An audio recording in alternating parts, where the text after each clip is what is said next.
FC Asian cup বাছাইয়ের 3টি home match থেকে বাংলাদেশ ফুটবল ফেডারেশন আয় করেছে 4 কোটিরও বেশি।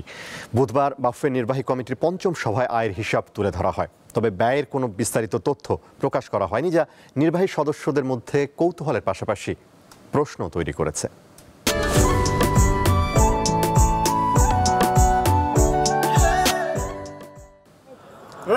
হামজা শমীদের আগমনের পর বদলে গেছে বাংলাদেশের ফুটবলের চালচিত্র। বছর খানেক আগেও যেখানে খা খা করতো স্টেডিয়াম, সেখানে এখন বাংলাদেশের ম্যাচের টিকিট পাওয়াই দায়। উন্মাদনার প্রভাবটা পড়েছে বাংলাদেশের ফুটবল ফেডারেশনের আয়েও। দেশের মাটিতে হওয়া এশিয়ান কাপ বাছাই পর্বের শেষ 3 ম্যাচে বাফুফে তাই আয় করেছে 4 কোটিরও বেশি টাকা।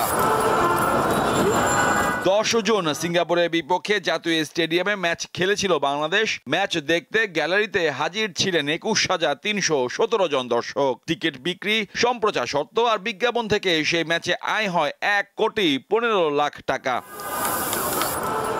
9 অক্টোবর হংকং ম্যাচ নিয়েও সমর্থকদের আগ্রহ ছিল তুঙ্গে। 22,000-এর বেশি টিকিট বিক্রি করে ফেডারেশন। সেই ম্যাচ থেকে আয় হয় 1,02,07,874 টাকা। এই বছর সবচেয়ে বেশি মাতামাতি ছিল 18 নভেম্বর ভারতের বিপক্ষে ম্যাচ নিয়ে। প্রায় 24,000 দর্শক সেদিন গ্যালারিতে বসে খেলা দেখেন। বাংলাদেশও তাদের হতাশ করেনি। ম্যাচটি তারা জিতেছে 1-0 ব্যবধানে। সেই ম্যাচ থেকে বাফুফের আয় ছিল 1,88,00,000 টাকা।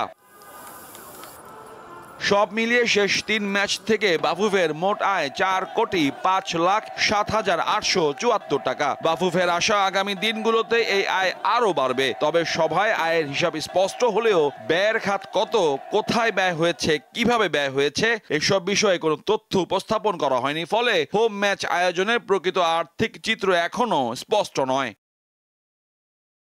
22 এজেন্ডার সভাটি খুব দীর্ঘস্থায়ী হয়নি। বুধবার দুপুরে শুরু হয়ে সন্ধ্যার আগেই বৈঠক শেষ হয়। গুলশানে police plaza metropolitan chamber of কমার্সের সভাকক্ষে নির্বাহী কমিটির বৈঠকে আন্তর্জাতিক ম্যাচ আয়োজনের জন্য ভেন্যু উন্নয়ন নিয়েও আলোচনা হয়। বিশেষ করে সিলেট জেলা স্টেডিয়ামকে আন্তর্জাতিক মানের ভেন্যুতে উন্নীত করার পরিকল্পনা তুলে ধরেন কর্মকর্তারা। বাফুফে এখন স্টেডিয়ামটির জন্য ফিফার অনুমোদন পাওয়ার চেষ্টা করছে, যাতে ভবিষ্যতে বড় আন্তর্জাতিক ম্যাচ আয়োজন করা যায়। মোহাম্মদ হাসিব, দীপ্ত স্পোর্টস, ঢাকা।